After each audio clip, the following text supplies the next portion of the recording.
Hello guys, welcome back to the channel again. और काफ़ी सारी वीडियो मेरी हो चुकी है स्कॉर्पियन पे और इसकी मैं वीडियो बनाता रहता हूँ। तो आज कुछ हटके है और मैं आज जो है वीडियो जो है हमारी होगी इसके फॉर्चूनर के ऊपर। स्कॉर्पियो तो बहुत हो चुकी, फॉर्चूनर के ऊपर थोड़ी सी वीडियो होगी। फॉर्चूनर तो सबके पास है लेकिन ये थोड़ा कुछ हटके है, तो बुलाते हैं फॉर्चूनर के जो ओनर है हमारे उज्ज्वल भाई को बुलाते हैं और इनसे ही पूछते हैं क्या हटके है। तो भैया आ जाओ, स्वागत है आपका हमारे चैनल पे। बहुत बहुत धन्यवाद। तो भैया सबसे पहले तो अपना इंट्रोडक्शन दे दो। भैया मेरा नाम उज्ज्वल चौधरी है और आप ही की तरह हम छोटी मोटी वीडियो बनाते हैं यूट्यूब पे और डिसअपियर विद अस के नाम से चैनल है और अपनी गाड़ी वहाँ ज़्यादा देखने को मिलेगी। जिस भाई को देखनी हो वहाँ पे जाके सब्सक्राइब कर सकते हैं। बिल्कुल। तो सबसे पहले तो भैया से पूछता हूँ कि इसमें क्या कुछ अलग है, फॉर्चूनर में क्या अलग है वो सब बता दो आप। बस सबसे बड़ा फ़र्क तो यही है कि ये पेट्रोल फॉर्चूनर है। बाकी सभी जो है फॉर्चूनर का भोकाल ही जो है डीजल में है, हर चीज़ जो है डीजल में ही करते हैं, लोग बाग डीजल में लेते हैं। तो भाई ने कुछ हटके जो है पेट्रोल में ली। तो सबसे पहले यही पूछ रहा क्यों ली पेट्रोल में आपने? भाई आपको पता है दिल्ली एनसीआर में रह रहे हैं हम, और जैसे हमारे जैसे लोग हैं, कुछ लोग जो ज़्यादा जिनकी रनिंग नहीं है गाड़ियों की, 10 साल के अंदर डीजल गाड़ियाँ ख़त्म हो जाती हैं हमारे इलाके में, आपको पता ही है। मेरे पास कई सारी डीजल गाड़ी थी और जिनको मुझे ज़बरदस्ती निकालना पड़ा, इसी वजह से 15 साल का जो है आ गया 10 साल का नियम डीजल गाड़ी के लिए। एनजीटी उठा लेती है गाड़ी अब, तो उस वजह से मैंने पेट्रोल ही सोची थी। और इससे पहले मैं आप ही वाली गाड़ी मैंने फाइनल करी थी सबसे पहले तो स्कॉर्पियो है पेट्रोल में, लेकिन पेट्रोल ऑटोमेटिक मुझे लेनी ही थी पेट्रोल में। और महिंद्रा का अच्छा इंजन है, 200 PS पावर है उसमें, बढ़िया इंजन था, मैंने करी सेलेक्ट। बट वो वही है कि जो चीज़ होनी होती है वो होती वही है, तो वो मुझे मिल नहीं पाई किसी कारण से। और उसके लिए डिटेल्ड में रिव्यू मैंने डाला हुआ है अपने यूट्यूब चैनल पर, क्यों नहीं मिली, क्या हुआ, क्यों मैंने ली। बस छोटा छोटा यही है कि फिर उसके बाद फॉर्चूनर की तरफ को मन थोड़ा सा हुआ और फिर पता चला कि फॉर्चूनर में लगभग उतनी ही पावर आती है, पेट्रोल वाले में भी थोड़ा टॉर्क कम है लेकिन फील कम होता है, बढ़िया पावर आती है इस गाड़ी में। 2700 सीसी का इंजन है, काफ़ी पावरफुल गाड़ी लगी। फिर चला के भी देखी तो फ़र्क नहीं लगा ज़्यादा डीजल और उसमें। और फिर फाइनल कर दिया इसको कि मैंने कहा चलो ठीक है, पेट्रोल फॉर्चूनर ही सही। वैसे थी भी नहीं कोई आसपास, किसी के पास है भी नहीं, इस बागपत डिस्ट्रिक्ट में तो होगी भी नहीं मेरे ख्याल में। तो दिल्ली एनसीआर में भी कमी है। ये मैनुअल है ऑटोमेटिक? ये मैनुअल है। कौन सा मॉडल है? ये पिछले साल ही ली थी मैंने 2023 में, जून में, 29 जून को। कितनी चला ली गाड़ी? ये लगभग 21,000 के समथिंग चल चुकी है। 21,000 गाड़ी चला ली है और लगभग सारे इसमें जो है एवरेज वगैरह सब कुछ भैया ने उस चीज़ में नोटिस कर लिया होगा कि कितना क्या है सिस्टम, क्या उसका मेंटेनेंस है, क्या उसमें मॉडिफिकेशन का रखी है और क्या क्या है इसमें। तो आइए सबसे पहले तो आप लोगों को एक लुक दिखा देता हूँ कि गाड़ी जो है किस तरह की है। अभी एक्चुअली में कल देहरादून से ही आई है तो थोड़ी गंदी है वैसे और तो ब्लैक गाड़ी है इसमें, तो थोड़ा सा होता भी ज़्यादा जल्दी गंदा है। तो ये बिल्कुल सेम टू सेम है जो अपनी डीजल वाली डीजल आती है, सब कुछ सेम है, कोई बस चेंज नहीं है। ट्रांसमिशन का फर्क है। पेट्रोल का ट्रांसमिशन है इसका, इसमें भी इको पावर मोड आते हैं, जैसे उसमें इको स्पोर्ट्स मोड आते हैं, इसमें इको और पावर मोड आते हैं। मोड इसमें भी सेम आते हैं, फर्क थोड़ा सा आपको मिलेगा। पेट्रोल के ट्रांसमिशन में भी ये 5 स्पीड का गेयर बॉक्स है इसके अंदर, डीजल में मैनुअल गेयर बॉक्स 6 स्पीड का आता है। तो एक वो सबसे बड़ा फर्क तो वही है, बाकी ओवरऑल गाड़ी सेम है। और मैंने इसके एलॉय 4x4 वाले करवा दिए, सिग्मा 4 वाले करा दिए थे। मुझे पसंद है ये लुक इसकी, यही पसंद है ब्लैक इसमें कलर। कौन कौन से मॉडल लगते हैं पेट्रोल में? पेट्रोल मैनुअल, पेट्रोल ऑटोमेटिक, 2 ही मॉडल आते हैं। दो ही और वो 4x2 में ही आता है, अभी कोई 4x4 नहीं आती। 4x4 वरना मैं 4x4 पे चला जाता है इसके पेट्रोल में। अच्छा, आगे से पीछे सब सेम है? सब कुछ सेम है, फीचर वाइज सब कुछ आप चाहे देख सकते हो। पीछे से भी A to Z अंदर से भी सब कुछ सेम है, कुछ भी फर्क नहीं है, ना फीचर का फर्क है ना कुछ है। तो कुछ इस साइड व्यू कुछ इस टाइप का है गाड़ी का, और काले शीशे करा रखे हैं, जो रुतबा है फॉर्चूनर का ऊपर करा रहे हैं इस तरीके से। पीछे से सेम है, बस थोड़ा सा डीजल का होता है तो ऑटोमेटिक 4x4 होती है, तो सिग्मा 4 के यहाँ पे बैचिंग होती है, कुछ नहीं। ये फॉर्चूनर सेम लिखा आता है, ये लाइटिंग वगैरह सब सेम होती है। तो आगे से ओवरऑल पीछे से सेम है, इंटीरियर सेम है, सिर्फ जो है इंटीरियर में 2 ड्यूल उसमें आता है। एक तो मेरे ख्याल से बंद कर दिया वो भी उन्होंने, बंद कर दिया वो भी। उसके बाद ये अब ब्लैक ही कर दिया इन्होंने, सारी गाड़ी ब्लैक ही देते हैं, बेज वाला उन्होंने बंद कर दिया। बैठते हैं अंदर और देखते हैं अंदर क्या क्या फीचर्स है। कुछ चलो जी आ जाओ, बैठो।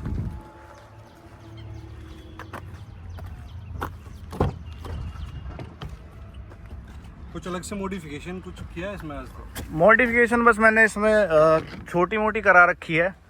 जैसे कि इसके फॉग लैम्प मैंने चेंज करा रखे हैं, जो कंपनी से आते हैं वो बहुत ही हल्के आते हैं। अच्छा अच्छा, वो चेंज होने का ऑप्शन है इसमें? चेंज होने का ऑप्शन है इसमें, मैंने वो चीज़ चेंज करा रखी है। इसके जो फॉग लैम्प थे बहुत ही मतलब बेसिक से थे, तो मैंने प्रोजेक्टर सेटअप करवा रखा है उसका। बिल्कुल। तो अच्छी वो तो रात अभी में इसमें होता है। सेल्फ लेने वाला हूँ मैं, तो देखते क्लच हैं आपने दबा दिया, हाँ, वाइब्रेशन है इसमें, वही डीजल सेम भी सेम। आप स्टार्ट करो इसको। अरे तो सेम वो रो फील इसमें भी है, लेकिन स्मूथनेस इतनी ज्यादा आपको फील नहीं होगी, आप देखोगे। हाँ, लग नहीं रहा गाड़ी स्टार्ट है। डीजल वाली तो अभी तक पूरी मतलब अपने पावर का वो परिचय देती है कि हवा में पावरफुल चीज हो। बिल्कुल बिल्कुल। मुझे स्टार्ट कर चुके हो आप। गर्मी बहुत है बाहर, 35 डिग्री का टेम्परेचर दिखा रखा, और बारिश हुई थी तो इस वजह से ह्यूमिडिटी भी बढ़ गई, है ना। और थोड़ी सी मॉडिफिकेशन इसमें मैंने एम्बिएंट लाइट लगवा रखी है, हालांकि अभी लाइट मैंने लो कर रखी है, यहाँ पे लगी हुई है, खिड़कियों में लगी हुई है। हाँ, वो मैंने करवा रखी है। बाकी तो ऐसा यार भाई इसमें कुछ ज़रूरत मुझे पड़ी नहीं, क्योंकि इस गाड़ी को ज़रूरत ही नहीं पड़ती कोई फीचर की ऐसे एक्स्ट्रा कुछ मॉडिफिकेशन की, क्योंकि ये सिंपल सोवर ज़्यादा अच्छी लगती है। तो इसमें जो है पावर विंडो ऑटोमेटिक, सारी ऑटोमेटिक है, डाउन दोनों सब। हाँ, अच्छा, ये सब फीचर्स है। ये इसका कूल्ड ग्लव बॉक्स है, ये सब सॉफ्ट टच है, सारी प्लास्टिक ऊपर की सॉफ्ट टच है। हाँ सब ओके। हाँ जी, हाँ जी, हाँ जी। तो कितने की पड़ी थी आपको इस टाइम पे? उस टाइम पे मुझे लगभग ये पड़ी थी 39,95,000 की, लगभग 40 लाख के आसपास पड़ी थी मुझे ये। अच्छा अच्छा। तो वो ही है, ज़्यादा आपकी गाड़ी चलती नहीं और फिर भी सही चला दी। हाँ, बस वो है कि 20,000 चल चुकी है। फिर भी 20,000 चल गई, बट अपने को यही है ना कि अगर मैं चला भी रहा हूँ तो भी मुझे क्या ही फर्क पड़ेगा, डीजल पेट्रोल में ज़्यादा फर्क नहीं है। मेरे पास टाइप 2 फॉर्च्यूनर है, उसका डीजल का एवरेज भी लगभग इसके बराबर ही आता है। इसका 8.4 दिखा रही है, 8.4 दिखा रही है। ये यहाँ भी दिखाती है सामने भी, तो अच्छा, वो हाँ, तो लगभग 8 से 10 का एवरेज ही निकालती है डीजल वाली भी। डीजल भी यही है, हाँ, 11-12 का हो जाएगा उसका। बस वो मैक्सिमम ही है जी, वो तो होता नहीं है। मैं स्पीति वैली कवर किया था, उससे तो हुआ नहीं उससे। तो एक सेकंड, फोन बज गया, कट गया। तो वो उससे क्या नाम उसका, उसमें भी एवरेज लगभग 10-10.25 का ही निकाल पाई थी वो। तो एवरेज का तो मुझे ज़्यादा था नहीं, मुझे था लाइफ का गाड़ी की। हमारे यहाँ पे रीसेल वैल्यू खत्म हो रही है डीजल गाड़ियों की। 5 हाँ, एनसीआर में यही प्रॉब्लम हो रही है। 5 साल में गाड़ी अगर आप बेचने चलो तो आधी वैल्यू रह जाती है गाड़ी की। आदमी कहता है कि यार अब तो 5 साल ही रहेगा इसके, और यहाँ मैं इसको अगर 7 साल भी चला लूँगा तो भी इसकी 50% आगे 7 साल दिखाई देंगे, और वो बहुत बड़ी बात है। तो इसमें कोई वेंटिलेशन सीट वगैरह आती है जी, ये भी फीचर आता है इसमें। इस बार तो इन्होंने बहुत फीचर कर दिए, वेंटिलेटेड सीट्स भी आती हैं, आप फील करोगे मैनुअल में मतलब। हाँ, नहीं फीचर वाइज तो इसमें सिर्फ वेरिएंट का फर्क आता है फॉर्च्यूनर का, यही है सबसे बड़ी यूएसपी कि कोई फीचर नहीं चेंज होता। फीचर में सिर्फ और सिर्फ लेजेंडर में कंपनी फिटेड एम्बिएंट लाइट आती है, बस बस बस। लेजेंडर में जाके 55 लाख रुपए में। बाकी सब कुछ एग्जैक्ट सेम है, लुक वाइज वो है। उसमें बस रेड स्टिचिंग वाले वो आते हैं, रेड कलर का इंटीरियर है, थोड़ा थोड़ा रेड और ब्लैक का तो उसमें जो है मतलब जो पेट्रोल में है, तो उसमें जो सिग्मा 4 वाले एलॉय भी नहीं आते? नहीं, नॉर्मल रहते हैं। नॉर्मल वही जो 17 इंच के आते हैं। मैंने लगभग चेंज हो गई थी ये, मेरे लगभग ऐसा पड़ा खर्चा टोटल लगभग 1,50,000 के आसपास, 1 लाख टायर के साथ एलॉय और टायर दोनों। वो भी मैंने वापस करे। फिर और भी ज्यादा इसमें कंफर्ट लेवल बढ़ गया, बहुत कंफर्ट बढ़ गया है, स्टेबिलिटी बढ़ गई, गाड़ी का वजन बढ़ गया है, और हाई स्पीड स्टेबिलिटी तो इसमें गाड़ी में ऑलरेडी इतनी थी। और अब भी मुझे मुझे तो पता ही नहीं चलता है कितनी भाग रही है। मतलब नॉर्मली 140-150 अगर मैं नॉर्मली बढ़िया से हाईवे पे हूँ तो पता नहीं चल पाता कुछ भी कितनी देर लगी है मुझे। वो वाली चीज़ है थोड़ी सी। तो जैसे कि सर्विस भी करा ली होगी आपने? सर्विस कराई है मैंने इसकी, 3 सर्विस हो चुकी हैं इसकी। 3 सर्विस हो चुकी है। तो क्या कैसा कितना खर्चा आता है? डीजल कैसे? डीजल मैं बात करूँ तो डीजल की सर्विस बैठती है मेरी 10 से 12 हज़ार तक। इसकी पहली सर्विस जो थी वो तो चेकअप सर्विस थी, उसमें तो 1 रुपया इन्होंने लिया नहीं था टोयोटा ने मेरे से। सेकंड सर्विस में इंजन ऑयल वगैरह चेंज हुआ था, फिल्टर चेंज हुए थे, तो वो मेरी सर्विस थी 3900 की। 3,900 रुपये में सर्विस इसकी हो गई थी, जो कि नॉमिनल सी है, बहुत ही सस्ती है। मैं नॉमिनल भी स्विफ्ट से भी सस्ती है, मारुति की सर्विस से भी सस्ती सर्विस बैठती है। अब जो मेरी सर्विस हुई है उसमें 2-4 चीज़ें और एक्स्ट्रा चेंज हुई है। अभी वो मेरा 8,000 के समथिंग का बिल बैठा है, जो 20,000 वाली सर्विस हुई है, जो कि थोड़ा सा मेजर सर्विस में आता है। और उसके बाद जो सबसे असली मेजर सर्विस होगी वो इसकी होगी 40,000।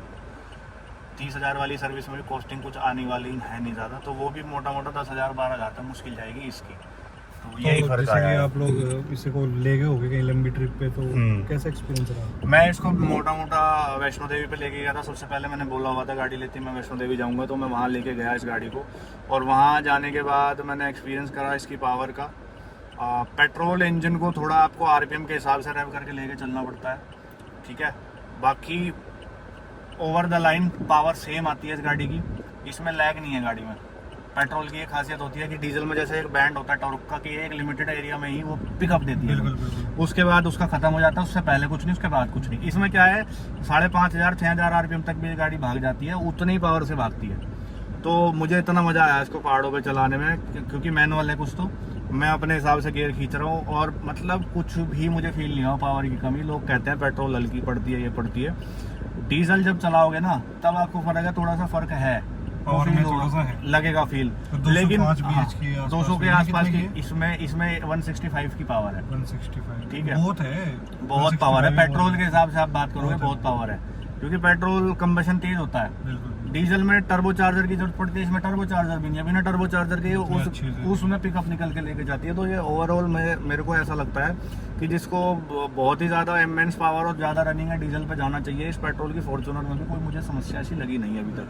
थोड़ा सा मैं कह सकता हूँ कि जब इंस्टेंट पिकअप आप लेते हो तो वो पिकअप गाड़ी में फील कम होता है, इसके मीटर पे ज़्यादा दिखाई देता है, स्पीड तो बढ़ती नजर आती है इसमें ऐसे ऐसे, लेकिन इसकी जो फील है ना, जैसे आदमी कहता है ना ऐसे लगा दिया सीट में, जो पुश करती है गाड़ी वो पुश नहीं करती है बट उतना एकदम से नहीं करेगी बीच में, वो 2,000-2,500 आरपीएम के आसपास करती है। ये इसका तो भाई साहब आप अभी 0 से भी स्टार्ट लेके चलोगे तो होश नहीं लेगी बिल्कुल भी, भागने में तो ऐसी करेगी, हवा नहीं आएगी, वो तो चीज़ है।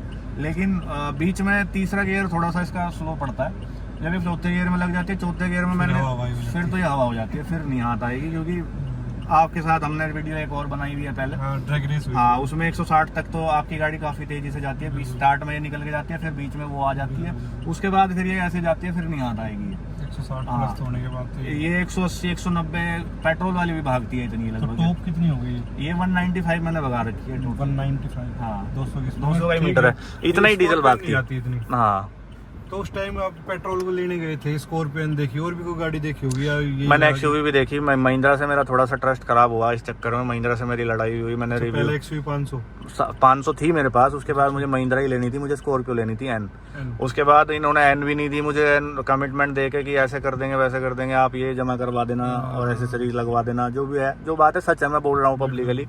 और फिर उन्होंने कहा कि आपको मंथ एंड में गाड़ी दे देंगे, और मेरा जून में लेने का ही प्लान था, मेरा जून का ही मन था, एक अपने पर्सनल रीजन की वजह से मुझे जून में ही गाड़ी लेनी थी, और वो नहीं होता हुआ नहीं दिख रहा था। और आप यकीन नहीं मानोगे, फॉर्च्यूनर जैसी गाड़ी मुझे 1 हफ्ते में दे दी टोयोटा ने, जो कि पेट्रोल में है, जल्दी अवेलेबल हो जाती नहीं होती, नहीं अवेलेबल, ना पेट्रोल अवेलेबल है, वेटिंग है, इसमें भी वेटिंग है 6 महीने की, और डीजल में भी 2-2 साल की वेटिंग है, उसमें भी 6 महीने की वेटिंग, इसमें भी 6 महीने की वेटिंग। ये लोग का थोड़ा सा मैनेजमेंट कह सकते हो, भाई देखो स्कॉर्पियो से डबल पैसों की गाड़ी होने के बावजूद भी जल्दी मिल जाती है, और थोड़ा सा आपके सोर्सेज और लिंक का भी खेल है कि अगर आपके लिंक अच्छे हैं, सोर्सेज अच्छे हैं, तो आपको मिल भी जाएगी, जल्दी भी मिल जाएगी। तो थोड़ा सा जुगाड़ बिठाया हमने, तो गाड़ी थी नहीं कहीं भी, एक ऑटोमेटिक पेट्रोल खड़ी थी, वो किसी कस्टमर की थी वाइट कलर में, बट चाहिए थी ब्लैक, तो ऑटोमेटिकली ऐसा हुआ। उसकी थी क्या नाम पेट्रोल की ही इच्छा थी, टाटा सफारी, वो तो पेट्रोल में आती है? नहीं वो आती नहीं, वो है नहीं पेट्रोल में, तो महिंद्रा के पास है वो गाड़ी, या फिर टोयोटा के पास है।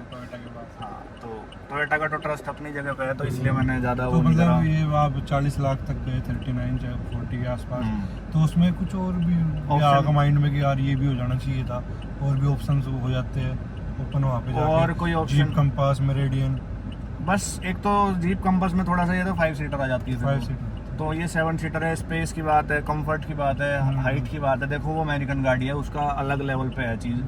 जीप मेरिडियन भी लगभग इतने पैसों में आती है, बट यार एक वो वाली बात है ना, जाटो की रुतबा वाली बात है, जाटो में स्कॉर्पियो और फॉर्च्यूनर के आगे किसी को समझते नहीं है, एक्स्ट्रा में खड़ी कर लोगे आप सारी गाड़ी, लेकिन आप फॉर्च्यूनर स्कॉर्पियो कोई भी जाट होगा, ये जाट ही समझ सकते हैं लोग, जो भाई व्यूअर मेरे जाट देख रहे होंगे, वो लोग इस चीज़ पे लाइक जरूर करेंगे कि जाटों के यहाँ स्कॉर्पियो फॉर्च्यूनर सबसे पहले प्रेफरेंस पे है। आपने ये नहीं देखा कि ये जो फॉर्च्यूनर में जो है, ये जो डैशबोर्ड की डिजाइन है पुरानी है, पहले से चलती हुई आ रखी है, ये 2017 में, हाँ 2017 में आया था ये कंसोल, इस तरह का यही चल रहा है इनका।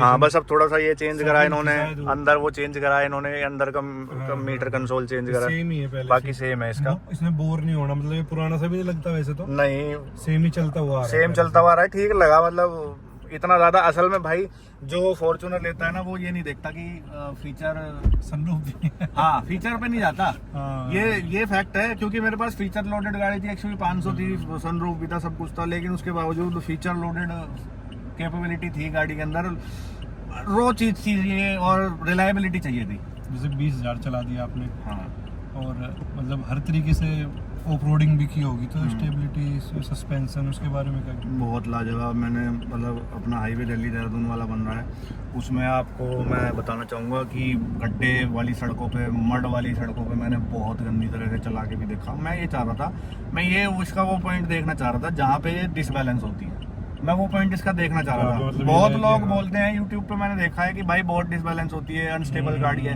ऊंची गाड़ी है, ऊंची गाड़ी। मैं वो चीज देखना चाह रहा था क्योंकि हाई स्पीड हाईवे पे तो ये गाड़ी, मैं कह रहा हूँ वजन बढ़ता है इसका, ऐसा लगता है कि वजन बढ़ा लिया इसने अपना, और ऐसे दब से जाती है गाड़ी है, ऐसा फील होता है कि और चिपक के चल रही है। और मुझे ऐसा लगा कि कोई गड्ढों की सड़कों में शायद डिसबैलेंस होगी, वहाँ मुझे कोई ऐसा नहीं हुआ, बल्कि मैंने इधर मड वाले उसमें भी उतारा टेरेन में, 4x2 होने के बाद भी रिस्क लेके देखा, मैंने देखता हूँ। बट ये थोड़ा सा ये है कि वो 17 के टायर थे या 18 के हो चुके थे? 17 के टायर। बहुत डिफरेंस है दोनों। हाँ डिफरेंस है, मैंने डिफरेंस महसूस भी कराया अब जब से लगाए हैं।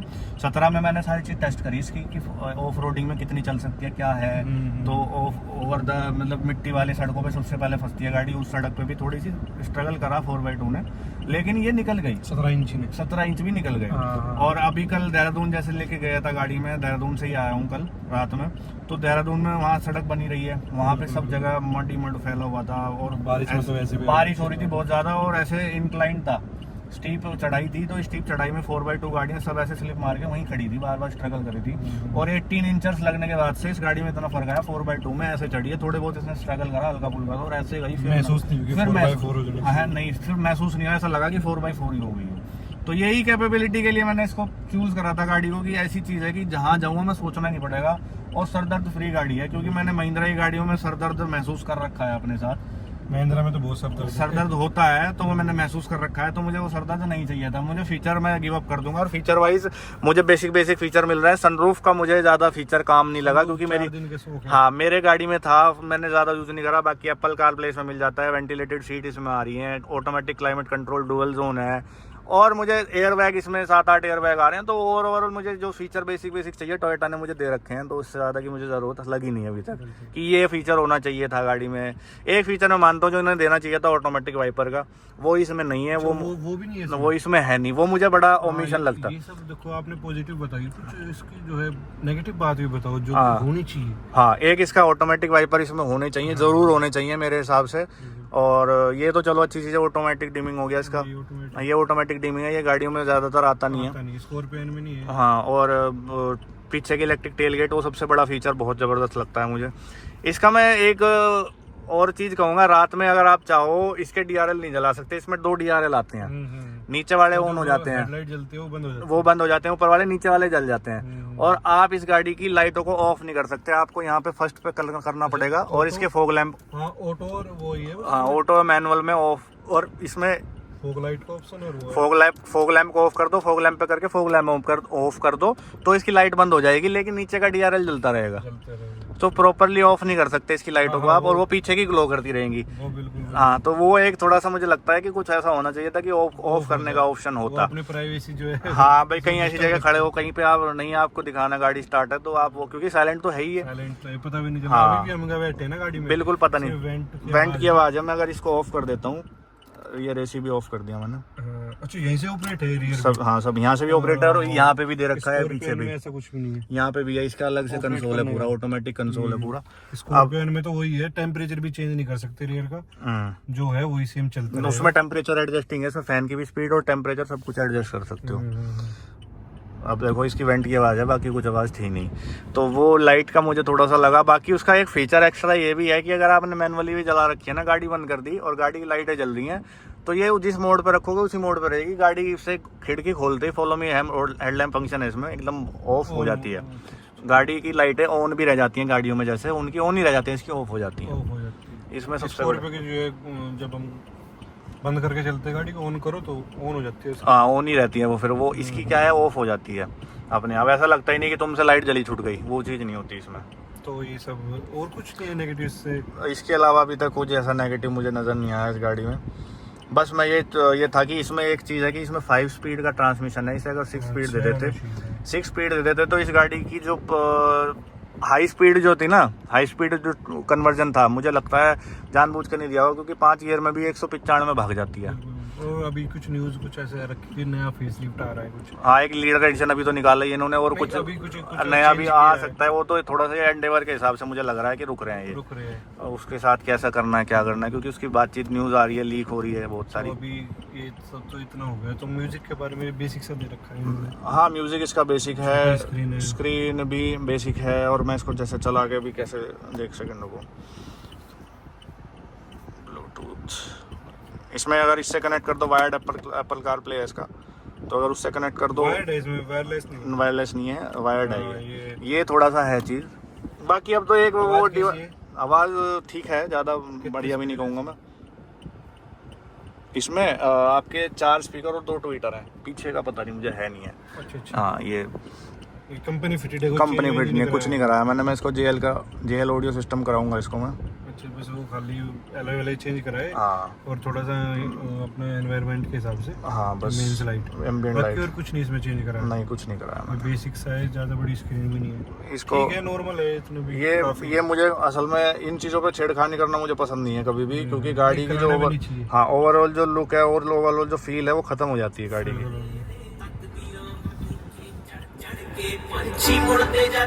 हाँ, मतलब जितनी होनी चाहिए, बेस भी ठीक आता है, मुझे लगता नहीं ज़रूरत। बस ये है कि मैं अपग्रेड कराऊंगा ना, तो मैं JL ऑडियो का सिस्टम इसमें लगाऊंगा। 1.5-2 लाख का सिस्टम है वो, बेस ट्यूब वगैरह लगती है उसमें, सब वूफर वगैरह सब कुछ फिट होएगा उसमें। जब देखेंगे तब खर्चा करेंगे तबीयत से, क्योंकि 15 साल रखनी है मुझे तो ये गाड़ी। मुझे ऐसी चीज़ लग गई है कि मैं इसको शायद ही बेचूंगा, या कोई फॉर्च्यूनर। पेट्रोल में ली भी आपने, हाँ, इसीलिए ली थी। और पेट्रोल ही कोई ऐसा वर्जन आ गया ना अगर कि हाँ इससे और बेहतर पावर दे रहा है, यार हाइब्रिड सिस्टम या कुछ भी ऐसा आता है, तब तो मैं जरूर। एंडेवर वगैरह कुछ निकाल ले फोर्ड, ये कुछ है नहीं कुछ ऐसा। फोर्ड का मेरा मन नहीं है, फोर्ड का इसलिए नहीं है, फोर्ड मैं एक्स्ट्रा ले सकता हूँ, कभी मेरा मन हुआ भाई ठीक है बजट बना तो साइड में ले सकता हूँ। टोयोटा नहीं बेचूंगा, क्योंकि टोयोटा के जो अपनी रिलायबिलिटी है वो अपनी है। फोर्ड के पार्ट्स बहुत ज़्यादा महंगे, और सर्विस भी, क्योंकि मेरे एक फ्रेंड के पास है एंडेवर, वो आज भी बस वो कहता है कि भाई ठीक है, इंस्टाग्राम रुतबा अलग है, मतलब इनका आपस में कंपैरिजन चलता रहता है, कंपटीशन चलता रहता है, सब एंडेवर को बेटर बताते हैं। स्कॉर्पियन निकाल ली। हाँ,